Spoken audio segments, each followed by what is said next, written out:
नमस्कार मंडळी, मी सुवर्ण रेसिपी या माझ्या यूट्यूब चॅनलमध्ये तुमचे मनापासून स्वागत करते. मंडळी, मकर संक्रांती हा सण तिळगुळाचा, गोड बोलण्याचा आणि नात्यांमध्ये गोडवा वाढवण्याचा सण आहे. तिळगुळ घ्या, गोड गोड बोला असं म्हणत आपण सगळे हा सण आनंदाने साजरा करतो. आज या खास मकर संक्रांतीच्या निमित्ताने मी तुमच्यासाठी घेऊन आली आहे तिळीची चिक्की आणि तिळीचे लाडू अगदी सोप्या पद्धतीत घरच्या घरी बनवले. चला तर मंडळी, रेसिपीला सुरुवात करूयात. सर्वात आधी इकडे मी कढई गरम करायला ठेवलेली आहे. कढई ही आपल्याला व्यवस्थित गरम करून घ्यायची आहे. कढई गरम झाली की त्यामध्ये आपण 1 वाटी तीळ घेणार आहोत. ही तीळ आपण 2 पार्टमध्ये व्यवस्थित भाजून घेणार आहोत. ही तीळ जास्त वेळ भाजणार नाही आहे, कारण तीळ जास्त भाजली तर त्यात कडू रस येतो. म्हणून आपण मीडियम गॅसवर हलकंसं तडतडेपर्यंत तीळ व्यवस्थित भाजून घेणार आहोत. तुम्ही बघू शकतात आपली तीळ व्यवस्थित भाजून झालेली आहे. आता ती एका प्लेटमध्ये काढून घेऊयात. अशाच प्रकारे आता उरलेली अर्धी वाटी तीळ देखील भाजून घेणार आहोत. इकडे आपली 1 वाटी तीळ ही व्यवस्थित भाजून तयार झालेली आहे. मी इकडे जेवढी वाटी तीळ घेतलेली होती तेच 1 वाटी मी इकडे गूळ देखील घेतलेला आहे. आपण पाक तयार करण्याच्या प्रक्रियेकडे वळूयात. त्यासाठी त्याच कढईमध्ये 1 चमचे तूप घेऊयात. तूप वितळल्यानंतर त्यामध्ये 1 वाटी बारीक किसलेला गूळ टाकून त्याचा पाक तयार करून घेऊयात. बघू शकतात आपला पाक हा तयार झालेला आहे. पाक हा योग्य तयार झाला आहे की नाही हे तपासण्यासाठी आपण पाण्यात पाकाचे 1 ते 2 थेंब टाकणार आहोत. तुम्ही बघू शकतात पाकाची गोळी तयार व्हायला लागलेली आहे, म्हणजेच आपला पाक योग्य तयार झालेला आहे. आता त्यामध्ये भाजलेली तीळ टाकून ती पाकात व्यवस्थित मिक्स करून घेऊयात. इथे मी ड्रायफ्रूट्स देखील घेतलेले आहेत.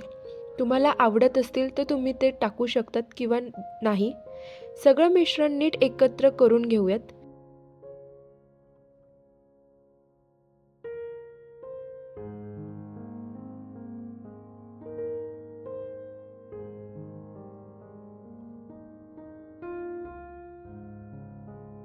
आता आपण चिक्की बनवायला घेऊयात. त्यासाठी मी इथे पोळपाट घेतलेला आहे आणि त्यावर 1 चमचे तूप लावून पसरवून घेतलेलं आहे. मिश्रण थोडंसं थंड झाल्यावर इकडे आपण पोळपाटावर घेणार आहोत. तुम्ही ही चिक्की हाताने थापू देखील शकतात किंवा पोळपाटाच्या साहाय्याने लाटण्याने ते व्यवस्थित लाटून देखील घेऊ शकतात. पण इकडे मिश्रण गरम असल्याने मी आधी ते व्यवस्थित चमच्याने थापून घेणार आहे.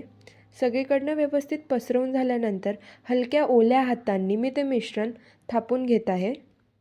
नंतर लाटण्याच्या साहाय्याने मी त्याची एक जाडसर किंवा मीडियम अशा ह्याची पोळी लाटून घेणार आहे. तुम्हाला जशा जाडीची चिक्की हवी असेल त्या जाडीने तुम्ही ते लाटून घेऊ शकतात.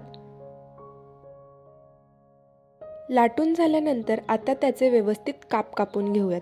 तुम्ही बघू शकतात आपली तिळीची चिक्की अगदी मऊ आणि छान तयार झालेली आहे. व्यवस्थित तिचे काप तयार होत आहेत.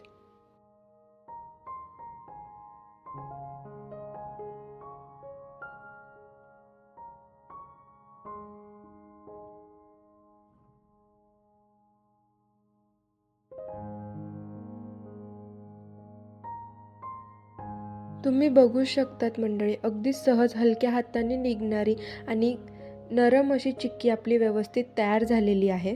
तुम्ही ही चिक्की घरी या मकर संक्रांतीला नक्की बनवा. आता आपण लाडू बनवायला घेऊयात तिळीचे. यासाठी सुद्धा सेम प्रोसेस आहे. सर्वात आधी तीळ भाजून घेऊयात. तीळ भाजून झाल्यानंतर परत गुळाचा पाक तयार करून घेऊयात. कढईमध्ये 1 चमचे तूप घ्या. तूप वितळल्यानंतर त्यामध्ये 1 वाटी गूळ घ्या. ज्या वाटीत तीळ घेतलं होतं त्याच वाटीत गूळ घ्या. हा पाक आपल्याला मीडियम गॅसवर तयार करायचा आहे. मी इथे साधा गूळ वापरलेला आहे, चिक्कीचा गूळ नाही. तुम्ही बघू शकता पाक व्यवस्थित तयार झालेला आहे. आता त्यामध्ये भाजलेली तीळ टाकून मिक्स करून घेऊयात. मी इथे काजू बदाम सुद्धा घातलेले आहेत, कारण आमच्या घरी सर्वांना ड्रायफ्रूट्स आवडतात. तुम्ही हवे असतील तर घालू शकतात, नाही घातले तरी चालतील. आता आपण हे सर्व मिश्रण एकत्र व्यवस्थित मिक्स करून घेणार आहोत. मिश्रण थोडंसं गार झाल्यानंतर तुपाच्या हाताने हळूवारपणे लाडू वळून घ्या. तुम्ही बघू शकतात लाडू अगदी सहज आणि सुंदर वळत आहेत. अशा प्रकारे सगळे लाडू तयार करून घेऊयात.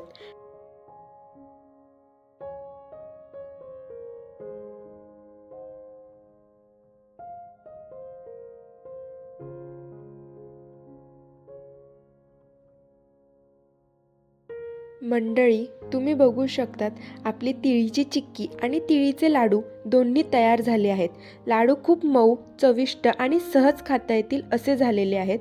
तुम्ही या मकर संक्रांतीला ही रेसिपी घरी एकदा नक्की बनवून ट्राय करा.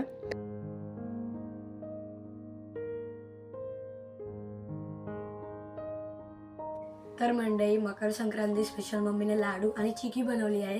ती कशी झालेली आहे आपण आता टेस्ट करूया. पहिले आपण लाडू टेस्ट करूया कसे झालेले आहेत. लाडू एकदम छान झालेला आहे. आता आपण चिकी बघूया कशी झालेली आहे. बघा चिकी किती छान झालेली आहे. चिकी ही खूप छान झालेली आहे. तुम्हाला जर ही रेसिपी आवडली असेल तर ही नक्की ट्राय करा आणि कमेंटमध्ये नक्की सांगा.